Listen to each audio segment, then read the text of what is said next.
और पाकिस्तान की ड्रोन ताकत के बीच भारत ने अपना नया दांव चल दिया है। आसमान में उड़ता ये हथियार कोई आम ड्रोन नहीं, ये है दिव्यास्त्र MK3, भारत का स्वदेशी जेट पावर्ड लॉयटरिंग म्यूनिशन, यानी ऐसा हथियार जो तेज रफ्तार से टारगेट एरिया तक पहुंच सकता है और सही वक्त पर सटीक वार भी कर सकता है। नमस्कार, मैं हूं रश्मि और आप देख रहे हैं स्टेट मिरर। 11 अगस्त को दिव्यास्त्र की पहली उड़ान हुई और अब सवाल है, क्या भविष्य के ड्रोन वार में चीन पाकिस्तान के मुकाबले भारत अपनी नई ताकत तैयार कर रहा है? आखिर इस हथियार में ऐसा क्या है जिसे भारत की नई डिफेंस पावर का बड़ा संकेत माना जा रहा है? आखिर दिव्यास्त्र MK3 है क्या? दिव्यास्त्र MK3 कोई सामान्य ड्रोन नहीं है, ये है जेट पावर्ड लॉयटरिंग म्यूनिशन, यानी ऐसा मानव रहित हथियार जो टारगेट एरिया के ऊपर पहुंचकर सही मौके का इंतजार कर सकता है और फिर सटीक हमला भी कर सकता है। रिपोर्ट्स के मुताबिक इसे लखनऊ बेस्ड डिफेंस स्टार्टअप कावा UAV ने विकसित किया है और इसमें DG प्रोपल्शन का स्वदेशी जेट इंजन इस्तेमाल हुआ है। कंपनी का दावा है कि प्रोग्राम की शुरुआत से पहले उड़ान तक करीब 1 साल में यह सिस्टम तैयार हुआ और इसमें इंपोर्टेड जेट इंजन या फॉरेन क्रिटिकल सब सिस्टम का इस्तेमाल नहीं किया गया। अब सवाल, जेट इंजन क्यों इतना महत्वपूर्ण है?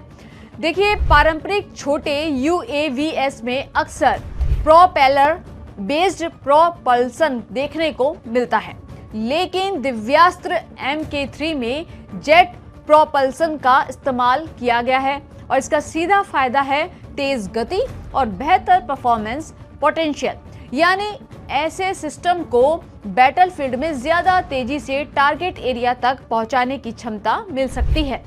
और मॉडर्न वॉरफेयर में स्पीड बहुत मायने रखती है, क्योंकि जितनी तेजी से कोई unnamed strike system target area तक पहुंचेगा, उतना ही कम समय दुश्मन को रिएक्शन का मिलेगा। यही वजह है कि जेट संचालित आत्मघाती ड्रोन को भारत की ड्रोन वॉरफेयर कैपेबिलिटी में एक महत्वपूर्ण टेक्नोलॉजिकल स्टेप माना जा रहा है। दिव्यास्त्र MK3 की कहानी सिर्फ एक ड्रोन की कहानी नहीं है, इसके पीछे सबसे बड़ा मुद्दा है आत्मनिर्भर डिफेंस। कंपनी के मुताबिक इसके डेवलपमेंट में इंपोर्टेड जेट इंजन या फॉरेन क्रिटिकल सबसिस्टम पर निर्भरता नहीं रखी गई, यानी कि एयरफ्रेम से लेकर प्रोपल्सन और ऑटोनॉमस सिस्टम तक स्वदेशी क्षमता विकसित करने पर जोर दिया गया है। और यही भारत के लिए रणनीतिक रूप से महत्वपूर्ण भी है, क्योंकि युद्ध के समय सिर्फ हथियार होना काफी नहीं होता है। हथियार के लिए engine, electronics, guidance, control system और क्रिटिकल कंपोनेंट्स की सप्लाई चेन भी अपने नियंत्रण में होना जरूरी है।